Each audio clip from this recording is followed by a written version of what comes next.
I think I can take questions, comments, brickbats, whatever you want to throw.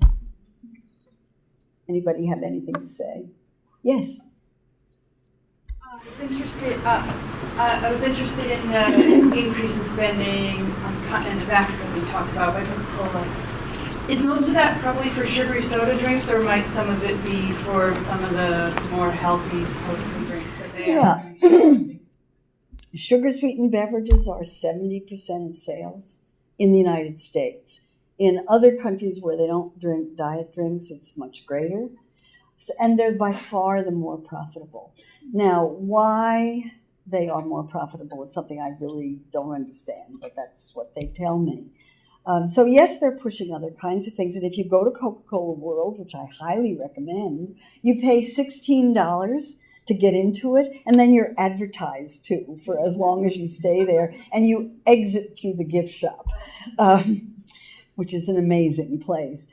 But there's a tasting room, and we tasted 50 different soft drinks from all over the world, some with sugar, some not. And I have to tell you, classic Coca-Cola tastes better than any of them. It's a problem. Yeah. Hi, my name is Triana Stampis. I work for Food Banks for New York City. Good to see you here, and thank you for this very entertaining and really great lecture. One thing that always sort of like bedevils me especially when looking at the parallels between the sugar-sweetened beverage campaigns for and against and tobacco is, at this point in time, the research is in on the dangers of tobacco, and many places have taxed cigarettes really steeply to discourage participation, and yet consumption is still, or your use of tobacco products is still disproportionate among low-income populations. And so the people who you would think would be most price sensitive to any kinds of purchases, and therefore most sensitive to taxing, are still disproportionately using it. And I'm wondering, if we parallel that to soda, if there are any areas of public health research or practice that you think need further exploration to kind of dig into why things like that still happen, why choices, what in the lives of low-income people still drive to a disproportionate extent the use of products that most people agree is really bad. Because I think also the general awareness of the dangers of soda or the risks of soda consumption and the public health problems with soda consumption are fairly well known at this point. Marketing, in a word. This is the marketing is targeted to these communities. Look at who the spokespeople are for the soda companies. PepsiCo has a $50 million deal with Beyonce. The sports figures, the soccer, there's the list of sports organizations that are funded by Coca-Cola is staggering. And these are people that people look up to. There's more money going into low-income communities than there is in other places. They're advertising on programs that are watched by low-income communities. I don't think it's very complicated. And if you want to counter that, you have a great deal of community organizing to do, which is difficult. And even though public health public health in theory, the way you're supposed to make change in public health is you go into a community, you work with the community, you find out what the community wants, you help the community get what it wants, and you stand back. You don't come in and tell people what to do. That's not how it works in practice often. So I think the main thing that needs doing is a great deal more effort on community organizing if we're going to make these kinds of changes. Yeah. Good morning again. Good morning. Wrote something down so I can podcast. My name is Diana Blackwell. I'm from Red Sound Resident Association, part of the New York City Housing Authority NYCHA. And I would like to say this, that I can have a small-scale green and health initiative in my low-income neighborhood. It is considered a health disparity area because we have high rates of diabetes, stroke, hypertension, and heart attack. And I want to say this, I hear what you're saying, but there has yet to be a plan implemented that's really going to address this issue in our neighborhood. And I know you're doing a great job. You're doing a great job. Let me just share this. What drives the huge and continued consumption of soda is the lack of money and jobs, as well as affordable, healthy choices. I have to acknowledge my borough president, Gail Brewer, who is working with me on my small initiative. And I believe that education is a way to change our minds, and that works with me. But to the families in my community, which includes 2 homeless shelters within 2 blocks, it's kind of hard to get them involved. They're going to go for the sugary drink. It fills their stomach. It gives them some type of comfort. So it's going to be kind of hard to reach them. So I would like to ask you, please consider this information going forward in the part of your book. I mean, obviously, when I was in public health school, I spent a year working with the Coalition of Homeless Shelter Providers in San Francisco. And I'll never forget one of the street people who was part of this coalition asked me if I would come give a talk in a homeless shelter about nutrition. I thought, well, what a complete waste of time this is going to be. But he wanted me to do it, so I did. And one of the people who was resident in the shelter got up and said, "Ms. Nutrition," he said, "don't talk to us, talk to the soup kitchen across the street." And of course, he was perfectly right. He wasn't in control of his own food. The soup kitchen was in control of his food, and that was a whole additional story. So thanks for pointing that out. Obviously, what everybody needs is jobs and more money. That would solve a lot of problems. Nick. First, thank you for the talk. It was great. I wanted to react to the comparison to tobacco earlier, and then ask a question. And I think the similarities and differences between tobacco, alcohol, and food are interesting. Actually, I think he wrote a great book about that. The use rates of tobacco and alcohol in African American and Latino communities are lower than in white communities. But what is true is the adverse health consequences in those communities, because their health is more compromised in many ways, are greater. And so we need to understand those differences, and I think it would be interesting to see what that is in food. Where are the healthier patterns of food use in poor communities? How can we build on those? And then what are the lack of resources in other areas that aggravate some of those problems? But the question is in a different arena. We're having a national election next year, and I wonder if you have ideas about where food policy, soda can enter into both the congressional and presidential election. What openings do you see, and do you have any suggestions? Well, I don't see any openings at the national level that are meaningful at all at this point. I think everything has to be at the local level. And what I'm seeing, or at least what I think I'm seeing, is that as these local initiatives are taking place all over the country, it puts the food companies in the position of having to go to Congress and lobby for preemptive laws. And we're seeing that with GMO labeling is the most obvious example right now. But from the standpoint of anti-soda advocacy, I just don't see it with this election at all. If this president and who came in with a very strong public health agenda around food, because Michelle Obama took it on in her Let's Move campaign, was able to make some progress, but was just fought at every single step of the way. I mean, it was just such an uphill battle. I just don't see it. When we have candidates who are so far on the right that you can't even get to the middle. The middle seems really left-wing these days. So I don't see it. I know that Michael Pollan and Mark Bittman and Ricardo Salvador did this piece for I think the Washington Post. I'm not sure where they published it, on a food policy for the incoming president.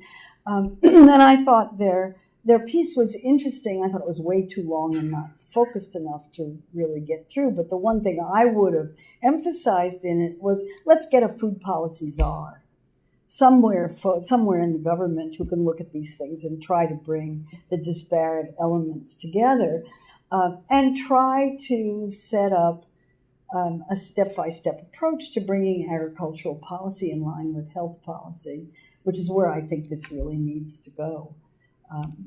So I would say this is a long-term effort, starting now, moving forward, but I'm not very optimistic that anything can be done on the federal level. On the other hand, lots can be done on the local level, lots. And there are communities all over the country that are trying to address these issues one way or another.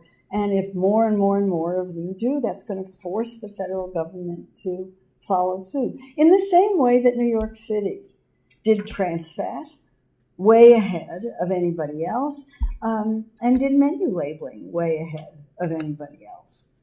And then it went national. So, I mean, I think that's the strategic vision for this. But, the chief anti-hunger advocates in the House can't get anywhere. Nobody's interested in anti-hunger, they say. So there you are.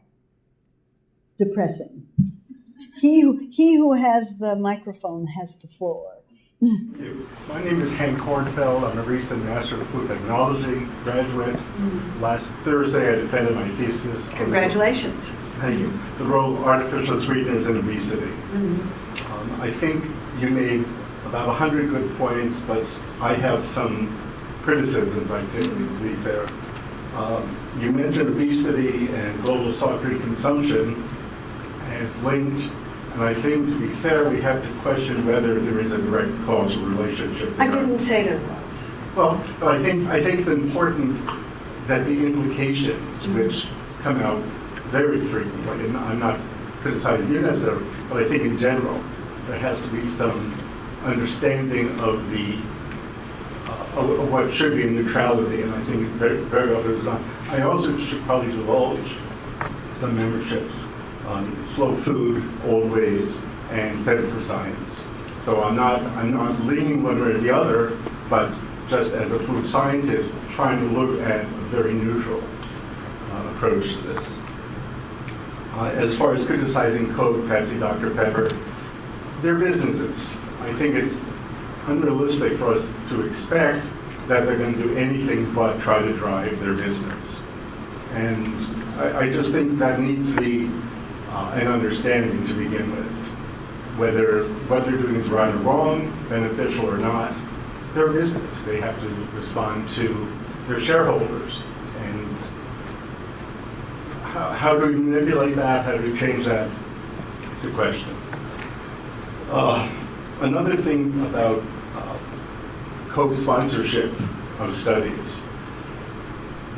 While highly questionable, is there a direct link or a direct impact that they have on how the studies are conducted and the results of the studies? I think we need to be careful with how we state that they are or are not, or perhaps phrase it as they may be. I think they certainly could be, but we don't know. That's my soapbox. Yeah, actually we do know. As a result of the Global Energy Balance Network emails, if you read the emails, it's perfectly clear that Rona Applebaum was involved in the research and the research results. I've been collecting industry-funded studies on my website since last March, and I just started this as a sort of a non-scientific, any study that came across my desk that was funded by a food company. I just looked to see whether its results were favorable to the food company's marketing interests or not. And as of today, I've posted 90 studies with results favorable to the food company's interests that could be used in marketing. And I've only found 9 that come out with results that are unfavorable. So it's a coincidence, and it's not a very scientific study. But I think that in the case of Coca-Cola studies, every study that has been funded by Coca-Cola that I've been able to find in the last year has come out with results that show that Coca-Cola has no effect on obesity. It's got no effect on type 2 diabetes. It's exercise, not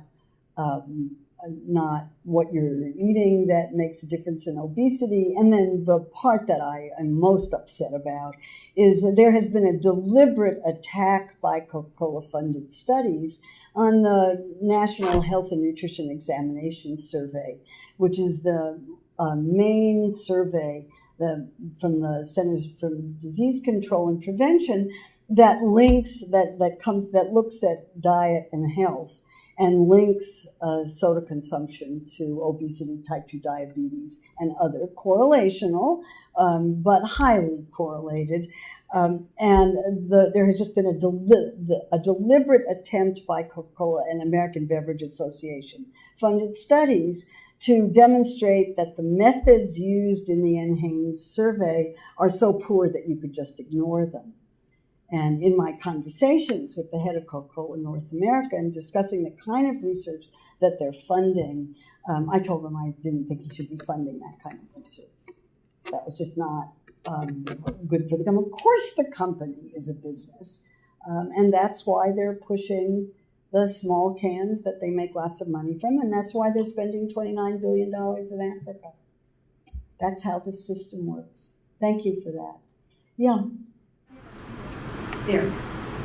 Hi, I'm Karishma. I'm currently a dietetic student and also part of the Greater New York Dietetics Association. Mm-hmm. So this is just asking for your insight, your opinion. Where do we keep our faith? Because you showed a slide where about the Coca-Cola transparency, and 55% of the dietitians were receiving funding from Coca-Cola. No, 55% of the people who are receiving money from Coca-Cola are dietitians. And then some of the money was also going to Academy of Nutrition and Dietetics. Who do we trust? Dietitians for Professional Integrity. That one's easy. You've got an organization that you can join. It's called Dietitians for Professional Integrity. Just go online and go join it. It seems that it's really hard to sometimes even trust dietitians and doctors. In my classes, of course, my teachers have brought articles where dietitians have said, yes, we should have sugary breakfast and danishes and croissants. And then I see the slide, and then I see out there in low-income communities, it is very hard for them to not buy sodas because they are cheap. And yes, Coca-Cola is bringing out those small cans, but then you mentioned also they're a little bit more expensive. You can't just buy one; you have to buy several. Do you ever feel defeated? Do you ever feel that you're losing the battle? Well, I gave lots and lots of examples of things that I think are really making progress. I mean, you can't expect all of it at once. You have to stepwise. But if you're a dietitian, you can join Dietitians for Professional or Integrity, which is a group that was set up to oppose corporate funding of the Academy of Nutrition and Dietetics. So you've got something from within the organization that you can join for where you can work from within. And that's a real opportunity, it seems to me. Two more questions. Whoever has the microphone. I luckily have Mike, Peter Lehner with Earth Justice. Your previous slide had a number of advocacy targets for agriculture and food. If you could just go back to that for a minute and give what perhaps would be your thoughts of the most successful. You mentioned Berkeley is very successful. What would be your priorities or your thoughts of the most likely opportunities for the next couple of years? Well, yeah, I mean, it's very hard to know what's going to work. Obviously something is working because soda sales are way down. So something is working. I think it's in the national zeitgeist, that everybody knows that sodas are bad for you, and everybody who can stop drinking them and isn't in a personal culture, surrounded by a personal culture in which everybody is drinking sodas, could stop drinking sodas. In much the same way that people who could stop smoking did stop smoking when the early anti-smoking advocacy started. So it's very hard to know. I mean, these are sort of listed in order of increasing difficulty, in a way. So I think you can do something about neighborhood access to healthier food pretty easily if you're working in a city that is interested in this sort of thing. Schools are an easy one, although some of you who are working in schools may not think so. And let me just say about schools that the issue about schools is that they're personal. It's who the particular configuration of the individuals is that's working in that school. If you have a principal, a school food service director, some teachers and some parents who are interested in having healthier food, you've got healthier food. If you don't, you're in real trouble and it's an uphill battle. But schools are not so hard. The safety net for the poor is obviously very difficult, especially these days where there's so much political opposition to doing anything for the poor, marketing to kids. The industry has said that's a line in the sand beyond which they will not go. They will not stop marketing to kids because it'll put them out of business. So that's a tough one. Restaurant workers, who would ever guess that higher wages for restaurant workers would be something that was actually going to happen? It looks like that one's going to happen. Taxes and size caps. I'd like to see somebody else try a size cap thing. I thought it was a good idea. The only thing wrong with it was it's too big. It should have been capped at 8 ounces, in my view. And then we get into campaign funding laws, which is the root of all evil in American society. And to do something about that, we have to do something about the Supreme Court. That's very difficult. Overturn Citizens United and McCutcheon and so forth.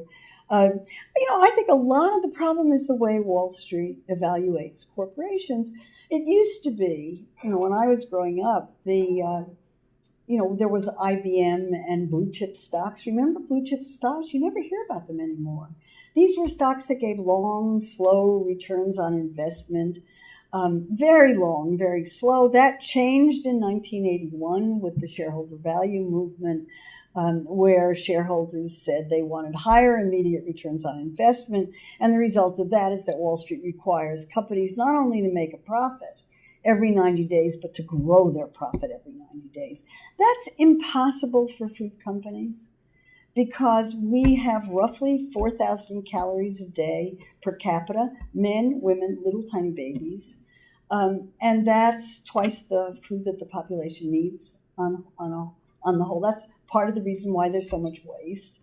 So there's twice the number of calories that anybody needs. It just makes the food industry hugely competitive.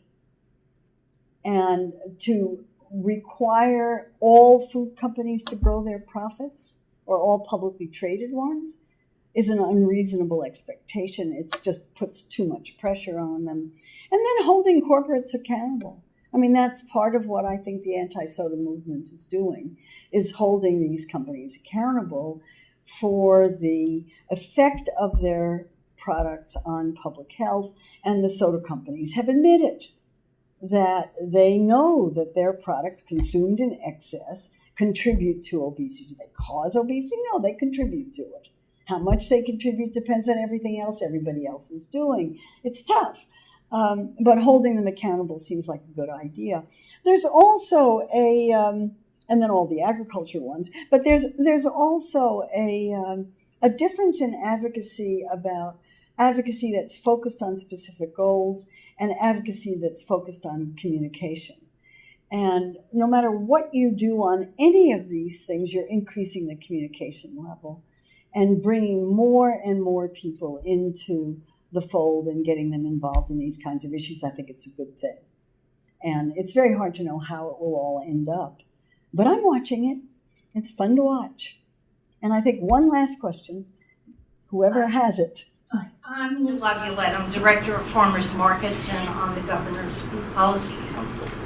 I'd like to thank you for being a good food advocate. You're just what we need. And I'd like to recognize Kathy Nonis, who also has been really responsible for promoting the United States. My question really concerns access to good food and the SNAP program. One issue I've had with a lot of really good advocacy organizations like Food Research Action Center and Hunger Solutions is that they sort of oppose a ban on soft drinks for the SNAP program, and I wonder if you could comment on that. I have a chapter in my book on exactly that. The way that I frame it is that the soda industry has divided the anti-hunger community quite effectively into, it's divided the anti-hunger from the anti-obesity advocates, because the anti-obesity advocates want to get sodas out of SNAP, and the anti-hunger community is just dug in. Now, the anti-hunger community gets a great deal of funding from the soda and industry and other food companies, but I don't think that's a sufficient explanation. It's a partial explanation. If you talk to anti-hunger advocates privately, off camera, and confidentially, they will tell you that their big worry about any kind of initiative that's going to change the SNAP package, the SNAP eligibility package, is that Congress will use it as an excuse to cut the program. And I think they're right. There's plenty of evidence that Congress is quite eager to cut SNAP benefits.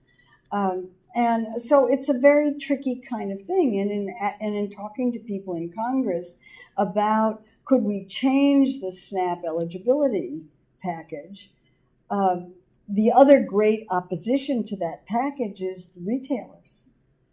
You want to understand why Duane Reade, Walgreens, and all of these what used to be pharmacies have suddenly looked like food stores, is because they've made their stores eligible for SNAP purchases. They have just exactly the number of products that they need in order to qualify as a SNAP for SNAP benefits. So it's really complicated, but I see it as the food industry deliberately, dividing this community. And the community needs to be brought back together to make this work. How we do that, I'm not sure. Thank you. Thank you so My much. pleasure. Thank you. Maybe to end on one more half-full note, it was this weekend in Paris that the World Climate Change Movement pressured governments from around the world to come to agreement. Not solving the problem fully, but I think in the view of most observers, a real step forward and very connected to the campaigns around food. And let's also take hope that the local and the global arenas for action offer very promising opportunities. Thank you all so much for coming. Welcome to our site. See you in March.